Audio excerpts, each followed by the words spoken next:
What is going on, Minecraft Java Edition players that like to play Minecraft Java Edition on their phones? This is the Redmagic 11 Pro with Bliss Shader. Yeah, I'm using Bliss Shader, and I'm going to show you guys a couple other shaders that I figured out how to get working because apparently newer versions of shaders don't want to work properly. But as you can see here, I got Bliss Shader working. Now, the reason why I'm doing this is because I did a video the other day that I was trying to basically just show what kind of performance we can get with shaders, and it kind of failed because there are some shaders that weren't working, even though I know they should work. So we're going to check out all of these shaders. Now, I'm going to leave this world, and I'm going to basically create a new world, and the reason why is because it looked like it was getting nighttime, so I want to do this all before it becomes night. If you like this sort of content, please hit that subscribe button. I'm desperate. I need subscribers so that this channel will reach 500 million subscribers before Mr. Beast does. I'm just kidding. I know he's at like, what, 500 billion subscribers now? What is that guy at now? Comment in the comment section below. I love cheese and apples, and tell me what Mr. Beast's channel is currently sitting at, because I haven't checked in a while because I don't really care that much. I don't compare myself to other YouTubers. But anyways, so look at this, 60 plus FPS, and I'm at 7 render distance right now. And the reason why is just because I know 7 chunks is pretty good, and I'm showing just unlimited frame rates just so that you guys can see what we could potentially get. I'm using fancy graphics, decreased, biome blend is set to none, and entity distance 75%. Entity shadows are still on. It doesn't really change too much unless you have like a cow farm or something that's crazy. And I'm using just, again, 12 chunk simulation and everything else. So that's what we're using for this. This is Bliss Shader, and we're getting about a stable 60 FPS. Now, of course, when you go into like different areas and stuff like that, you might get a little bit of a stutter every once in a while for rendering the chunks and stuff. And there's probably stuff that we can do to get that a little bit better. And I'm also using, I think, 65% resolution scaling right now, and I think it looks fine. 65% resolution scaling on a little phone like this is not going to look too bad. Now let's change this. We're going to go down the list, and I do have BSL shader, complementary shader, makeup light, makeup regular, and photon shader. So I've tested these already behind the scenes, and I've also lowered the actual pack default settings. So as you can see here, we can have this one set to minimum. So this is BSL shader, and BSL shader, we're getting 120 FPS. Isn't that crazy? BSL shader. Now we're not getting a stable 120 FPS, but the big thing is when you're playing that you feel the stability of the game. You don't really want to notice like a big random frame dip when you're fighting a skeleton or something. You don't want to see that. So that's kind of something that you want to make sure of, is that you're getting those consistent frames and basically not having a huge drop in anything. Like if I go to punch this cacti and nothing happens, right? So that's one big thing. Obviously, I think when we go fight a dragon or something, I'm sure the frame will drop, but I'm not going to do that today because I don't really have the resources to do so unless I go into creative mode. So there's BSL shader, and we're going to go next with our complementary shader just to show you that complementary shader does actually work. I just don't think the newer versions are working properly because of the renderers. So the mobile glues is what we're using during this entire video, and no LTW render is not going to make a difference. So here is complementary shader. As you can see, it's actually working now, and look at the FPS on the bottom right hand side of the screen again. Isn't that crazy? Like 100 plus FPS with comp shader, and this is low settings, by the way, or potato settings, I think I have it set to, but it's good enough. It's good enough to say, hey, I have a shader on and I'm able to play with shaders if you want to really play with shaders. Now let's go back down to our video settings. We're just going to cycle through this really quickly here.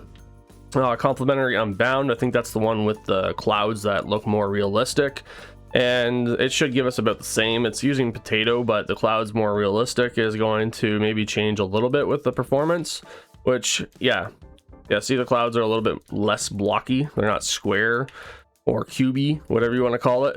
I think you can change that in the settings. I think they made these two shaders just so people don't get confused, for those that want to basically play with different versions of the complementary shader. I don't know exactly the whole difference. I just know I don't like this like realistic clouds. Honestly, that's just my personal preference, but some people like that. Now, Makeup Light, I'm curious as to see what this will give us, okay? Because Makeup Light is, yeah, the one that's going to give us almost 200 plus FPS. Now, I feel like the shadowing is a little bit dark, a little bit darker than I would like it to be with this actual shader pack. And I am also using just Rise mode, by the way. And the reason why is because I think Rise mode works out fine. Now, I don't know if Rise mode and all those modes are actually working properly with Xaolith Launcher. I can't really tell you. Like, the CPU and GPU is not showing properly. I don't know if it's the actual device or if it's like even my Redmagic 10 Pro has been showing this, and maybe that's Redmagic needing to update their devices, or maybe I'm wrong. Maybe it is actually utilizing the performance. Like, I can feel the performance, right? So like, this is feeling great.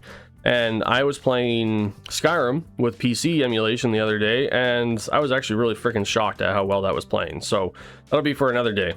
Now, shader packs, we're going to go back to just the regular makeup ultra fast and see what that one kind of does. Okay, so that's still just regular makeup ultra fast, and it's still giving about the same performance. I don't know why, but the light one, we were told that the light one was better performing for lower end devices or devices that can't handle shaders too well. So I don't know why it's still kind of giving me the same performance on this device, even though this device, you know, I don't have any problems with so far. And you know, the big thing is that we just get that stability. It's not really a, hey, I got 500 FPS. It's more of a stability thing. And that's one big thing that people get misconcepted, is that they think, oh, bro's got 500 FPS. That's awesome. I'm going to play at 500 FPS. You're not going to see 500 FPS. So yeah, your mind's not going to see that. But look at this one, Photon. I think this was Photon, right? I don't know. These are cool. I like these shaders. They look pretty awesome. And honestly, the fact that we're getting like above 60 FPS on this device is crazy. Now, I know like the Snapdragon 8 Gen 2 that's inside of this device right here, this is the Odin 2, which is a gaming handheld, is not going to get that performance. And why am I doing this? Just to show you? Well, just for the study, it's needed, I think. And I think people like to see this kind of stuff because they like to see what kind of performance this kind of phone can do. Like the fact that I can play Skyrim on this phone. And let's see if I can actually jump back into it and see if it'll actually work. Not that I'm going to play all the way through. I just want to see if it'll just load the game and let me get into it again. Because I was actually really freaking shocked, like I said, at the fact that I was able to just get Skyrim working, because Skyrim was something that I wanted to play on my device with even Switch emulation last year, and it wasn't working because there was a lot of graphical glitches, especially with the intro scene. But I was playing it again almost 2 hours the other morning on Saturday morning, and I was getting almost like 45 plus FPS. I was getting a stable 30 FPS if I locked it, which is what I highly recommend you to do, by the way, is just lock your FPS. You don't really need to play at 60 FPS with Skyrim.